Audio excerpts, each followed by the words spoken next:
We talk about female empowerment. You don't hear about male empowerment. We talk about imposter syndrome. Men and women have it.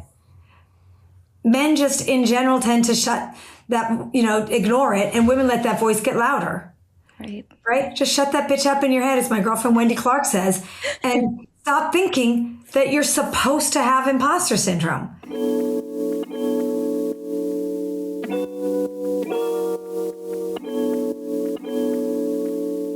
Welcome back to the Morning Waltz podcast. I'm your host, Elisa Walters. Season 2 is here. Can you believe it? I can't. Season 1 was filled with so many incredible conversations, and I am thrilled to continue those conversations with people of all walks of life. Joining me to kick off Season 2 is a trailblazer and a powerhouse of a human being that I have been a longtime lurker of.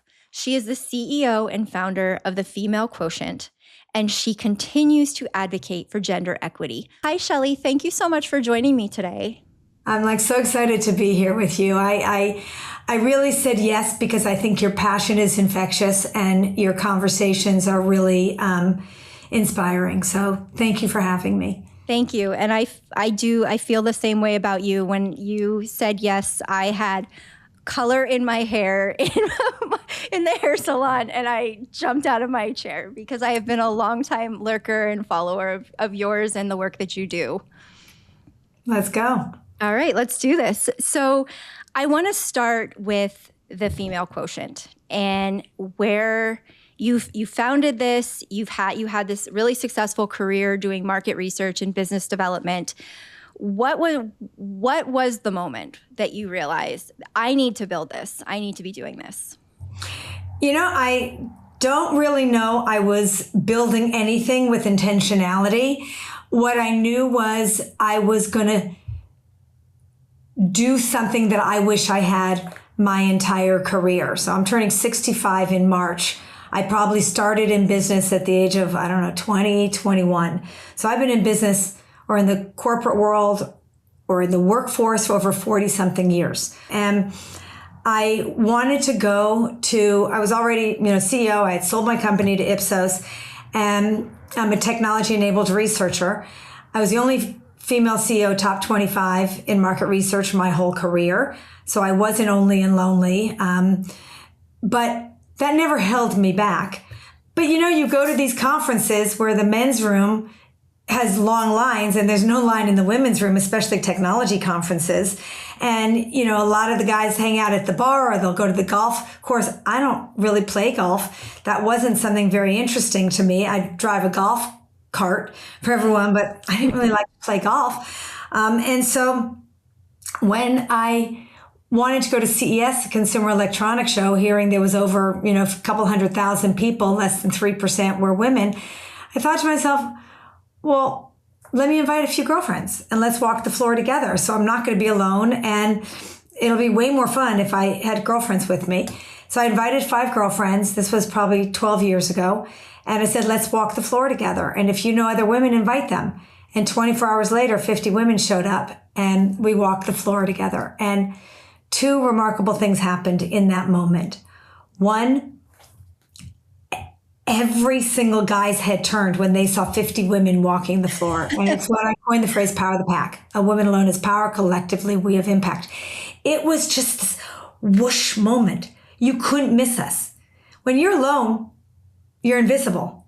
When you're a pack, you're visible. Mm-hmm. And it was a power of the pack moment. And the second was I was surrounded by people just like me. Work-life balance issues, imposter syndrome. How do you do it all? Be a primary caregiver and, incredibly successful at work. And it was remarkable for me. And by day 2, we were 100. And by day 3, we were 150. And that's really how the Girls Lounge started. There's a boys club. The opposite of boy is girl. The opposite of club is lounge. If there's a boys club, now there's a girls lounge. And that was that. And a lot of women were like, oh gosh, but we're women. And I'm like, have you ever heard of men object to big boys in the boys club? Or by the way, a women's lounge sounds boring. A ladies' lounge is a bathroom. A girls' lounge, go girl, girlfriends, like, why are we creating our own double standards? Just be a girl and own it. And that's really the inspiration behind how the Girls Lounge started. And once we connected over 8.5 million women to other women, I then evolved to Equality Lounge, bringing leaders in. And then now we're just FQ Lounge, powered by our partners around the globe. But it was all under the umbrella of the Female Quotient. But at the beginning, the lounges were called Girls Lounges. Wow. I love that. Do you get pushback now of if someone believes that advancing women means disadvantaging men? How do you respond? First of all, it's not about men. It's not about women. It's about conscious leaders and giving everyone access to thrive in the workplace. So for us, it is about workplace transformation so that everyone can thrive, and ensuring that we have representation and reflection, on the inside to ensure that, we are also reflecting the society, the consumer we're serving on the outside. But also representation for me is representation of lived experience, so that even our workplace culture allows all of us to bring our whole self to work. And if you don't have any primary caregivers that are helping to shape the culture inside of a company, you will be missing 51% of the population. So, it really was all about, ensuring that we are modernizing the rules of the workplace. That's why I took on the name Chief Troublemaker, because you got to break the rules that make no sense and create new ones. They might have been fine then, but they don't work today. And so why do we keep, carrying the junk in the trunk? Sometimes you got to get rid of it and put the new shit in so that, we can continue to grow. And it is about growth, innovation, and scale, and ensuring that everyone has access to those opportunities. Right. That's a very interesting point, because so my background is recruitment, casting, and I've worked in a corporate environment for almost 10 years now. Having these conversations about DEI, inclusion, equity.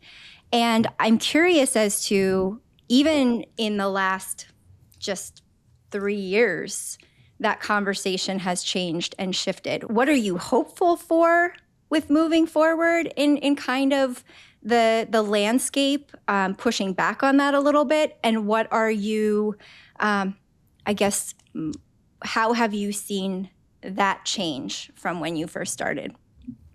So when I first created the Female Quotient over,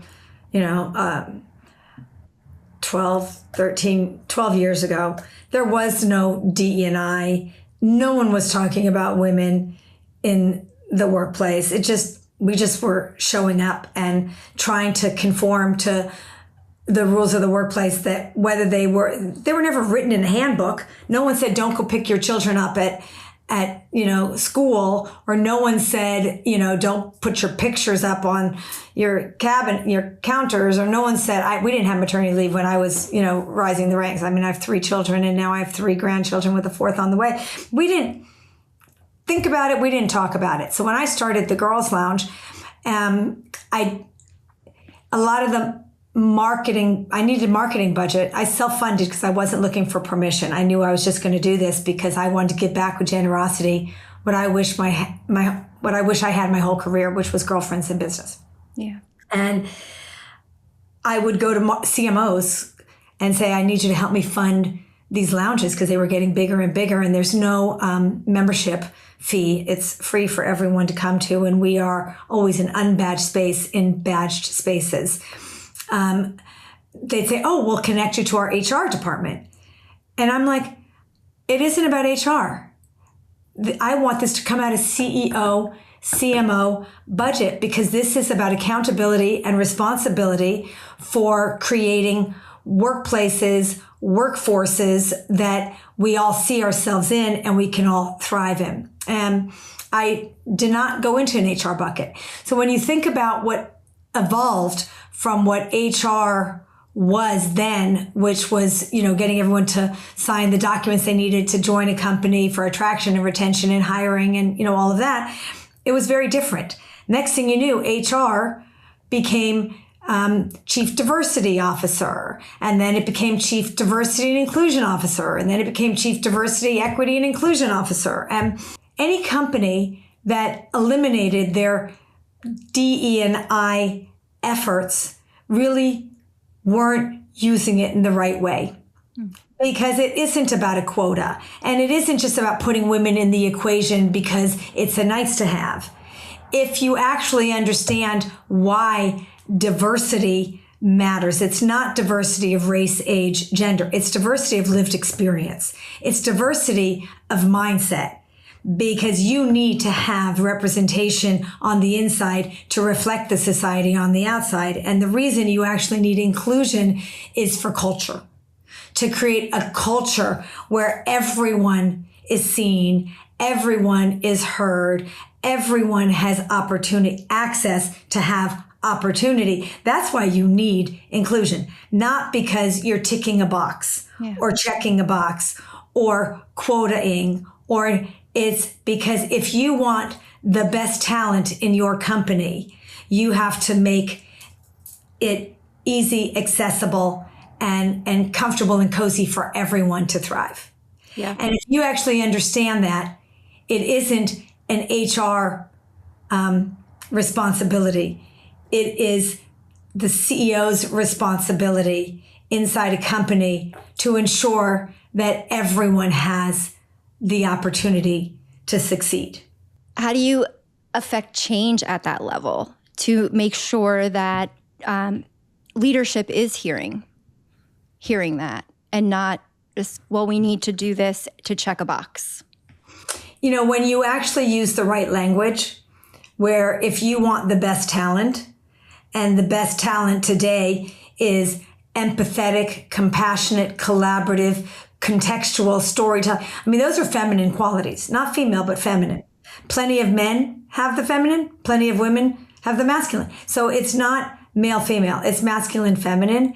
If you actually start rewriting your job descriptions that are not looking for aggressive, assertive, hierarchical leaders, but looking for ones that, create agency for everyone to thrive, it starts there, and it's also language. Stop using language like, oh, we need male allies. We need leadership allies. I don't care if you're a man or a woman. If you're in a position of power, use it to create the change.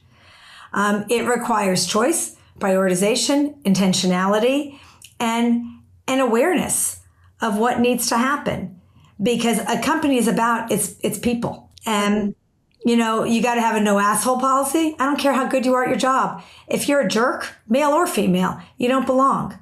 If you are self-selecting who's going to rise versus really putting the best at the table, in all those ways, things will change. If you keep having leadership training and it's for women, what does that suggest? It suggests that women aren't great leaders. Management training everyone takes, but who ends up in leadership training? Women. Yeah. Women, stop fixing the women. Fix the problem, which is the system. The system is broken, not women. Yeah. And it's all fixable if you want to fix it. Anything is possible if you want it. Yeah. It's transformation. It's evolution.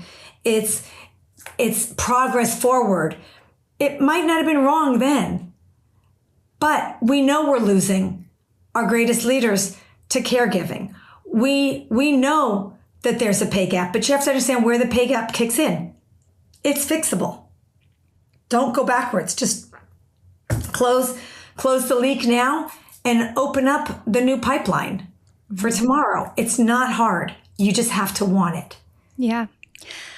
I'm curious as to what in conversations that you have with women specifically entering the workforce now, and how to kind of, I don't know if arm's the right word, but set them up with the tools and the resources as they enter it to advocate for themselves, to make sure that they are having the conversations that again, male or female, I'm coming in and can do the job? Okay, that's a really good question. First of all, it starts with believing in yourself and eliminating all of the things you hear that you're supposed to feel walking in as a woman. First of all, we talk about female empowerment. You don't hear about male empowerment. We talk about imposter syndrome. Men and women have it. Men just in general tend to shut that, ignore it, and women let that voice get louder. Right? Just shut that bitch up in your head, as my girlfriend Wendy Clark says, and stop thinking that you're supposed to have imposter syndrome. Change the narrative to confidence posture. I'm confident. I'm talented. Stop thinking you're coming in 3 steps behind men. Yeah. You're not. Where did that come from? There was a report I read about ambition gap, that now women have ambition gap. Are you ambitious? Myself? Yeah. Yeah, very much so. I'm ambitious. Where did ambition gap come from? But now this is a term that's supposed to define us. There's no ambition gap. There's no imposter syndrome. There's no, everyone has that. So instead of coming in believing what you're reading, it's all false narrative. Create your own narrative for yourself. Yeah. When I sold my company and I was a CEO that pioneered online research and I built the first of its kind, I was asked by the HR team, well, what do you want your compensation to be? Now, if I came in with a narrative that I'm supposed to get paid less or I'm supposed to accept whatever, I decided, why is this my problem? I said to the lawyer, I said, I don't know. I have 3 options. I can either go outside and ask other CEOs at my level what they're making. I don't think you want me to do that. I could go inside and ask my peers at the company what they're making. I don't think you want me to do that. I said, I just want to be compensated the same as my peers. So it was a female lawyer, she comes back to me, she goes, wow, you now have the best package of anyone in the company, 16,000 people. I said, well, why is that? She said, well, you made me responsible for your package. So I went and looked at everyone at your level, and there was all different salary levels. So I just gave you the top one. There was different equity levels. So I just gave you the top one. So I matched. And there was all different kind of bonus levels. So I just gave you the top to match the top one. I said, great. If someone gets a raise, will you let me know? Why is it for me?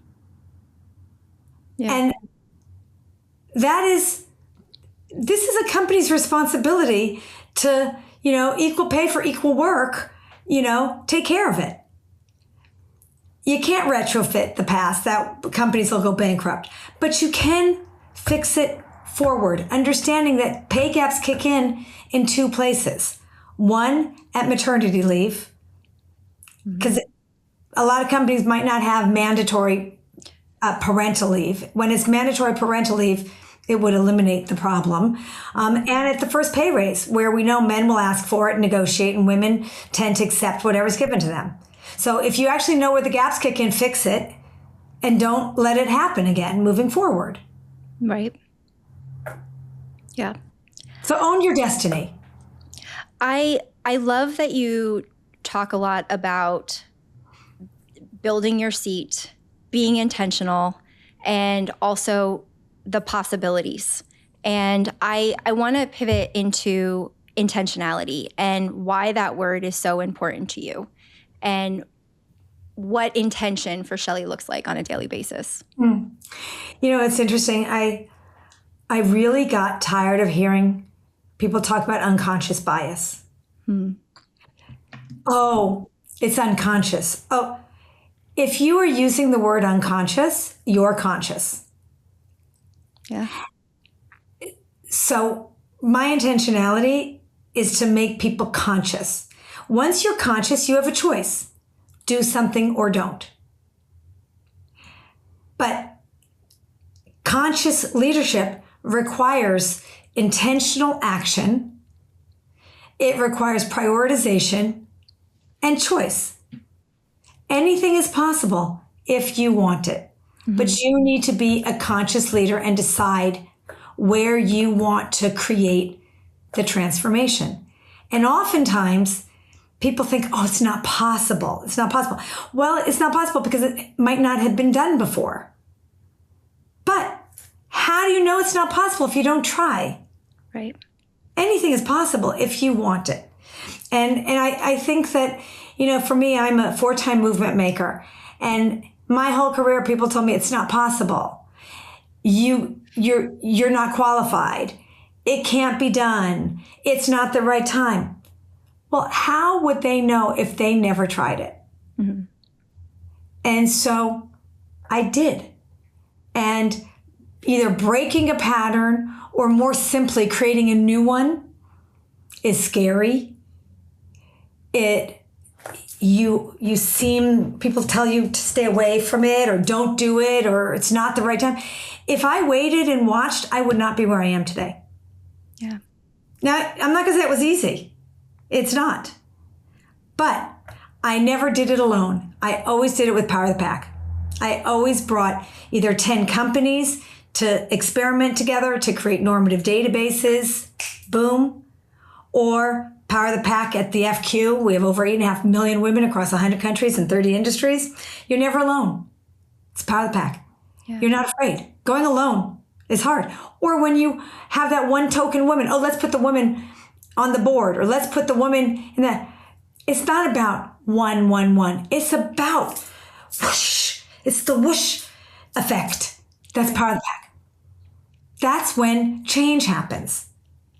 If I just went in and said, these rules don't work because I'm a primary caregiver, and, unless you create the rules based on the exception, base the rules on the exception, it's going to become the new norm, and it's going to work for everyone. That is incredibly powerful, and building community and network, and is also something you talk a lot about, mentorship and sponsorship. I'd love to just talk through, has that always been something that has been a constant throughout your entire career? For me, I've never really thought about mentorship as top down, bottom up. I think about it as all around. The best advice comes from people who have been there, done that. It ain't in a textbook. Mm-hmm. I can give you great advice, maybe not today because AI might be accelerating carpooling and Waymo and all that in a whole new way. But in my day and age, carpool was very hard for me. It was very difficult because I was either traveling then someone would call me and try to change the date at the last second. I'm like, I'm in Switzerland or I'm in, and so, I would tell moms today or dads today, parents today that are primary caregivers and doing carpool, I hired teachers in the school. It was the best thing I did. They needed the money. They were reliable. They were vetted. They were great with art projects, and it was amazing. And so I'm able to give that advice because I lived and breathed it. Mm-hmm. Like it worked for me. And I'll still say that today. It was the best thing I did. And then all of a sudden, these other parents are like, wow, that was amazing. But carpooling with other full-time parents that were really not working, working in the home, but I wasn't a good carpool person for them, And so I really do think the best advice comes from people who have been there, done that. And so it's not just the hierarchical advice. It really is lived experience advice that is the best. So I get great advice from, 24-year-olds that can teach me tech. Actually, the president of my company who started working for me at 19, Talia, who's now, I don't know, in her early 30s, just called me and says, I'm going to teach you how to, you're using this, but you need to start using this. I'm going to teach you how to do it. I'm like, oh, great, thank you. So I think we all learn from each other. So I think it really is about mentorship in the moment. I don't think one mentor has all the answers. I think it's bits and bites of advice from different people who have been there, done that. Right. Yeah. I have to ask, have you always led with such confidence and self-belief? Is that always kind of been something innate, or is that something that muscle you've exercised and grown over time? You exercise it over time. And then once you're past 60, you don't really give a shit. You're just going to go because, to me, this is legacy in the lifetime of my leadership. Mm-hmm. And But I think I've had to always find my voice and my confidence because no one gave it to me. No one gave me the permission to be the chief troublemaker. I created the title chief troublemaker so that I gave myself permission to break the rules that make no sense and create new ones. Mm-hmm. And when you ask me about my intention, that's my intention, not to break them because I want to. It's hard. It's because I have to. Yeah. And I've lived through the experiences. It's worked just fine for me, but having to find my own voice, which I always say, when purpose meets passion, you're unstoppable. My purpose and my passion made me unstoppable. You know, when I pioneered online advertising standards before anybody was creating standards for banner ads and interstitials and split screens, it was never done before. But I brought 10 major companies together, and that gave me the confidence because we were all holding hands doing it together. When I pioneered online research and I was told it's not the right time and I'm not the right one and I'm going to fail, your head tells you don't, but when you follow your heart, ba-boom, ba-boom, ba-boom, that gives you the confidence to push forward. And it was hard. Don't think it wasn't. And when I was selling my company and my investors were telling me to deliver a book with little numbers on the page to potential buyers, I should have said yes. They were my investors, but that wasn't how I wanted to sell my company, and it didn't feel like so I had to follow my heart again and do a deck that every page excited and delighted you with colors and talking heads and they told me we'll never sell the company this way. But I got 10 out of 10 yeses. But it wasn't the norm. Right. It was hard. Or when I sold my company to an enormous, publicly traded company, and I'm sitting my first board meeting, 2 women, the rest 24 men, and they were moving my employees around. I had 250 employees selling to a company of 16,000, moving them around like chess pieces, and tears came down my eyes. And I was pulled aside and I was told there's no room for emotion in the boardroom. My head said, agree. I just sold my company for a lot of money. My heart said, no. And I went out and I gave a speech to thousands. And my speech was called Bring Emotion to the Boardroom, ! Pink heart, pink heart, pink heart. And that was that. Yeah. No one said, find the courage. I didn't have an option because my heart, ba-boom, ba-boom, ba-boom. When you follow your heart, you find the confidence. Yeah. Because it's going to pull you. I love that. I turned 42 in May, and it is interesting when the switch has flipped of not giving a shit. So yeah. I love that. I wanted to ask you, you had given a TED Talk, and you talked about your performance review and that it was several pages. It wasn't in one of these platforms that we use today. And your supervisor, or I'm assuming your supervisor, had said that you spend too much time with your clients. Yeah. And that was something that you had shared with them, that you pushed back and said one day you're going to regret that decision. I want to know what your thoughts are on that moment today. What's interesting is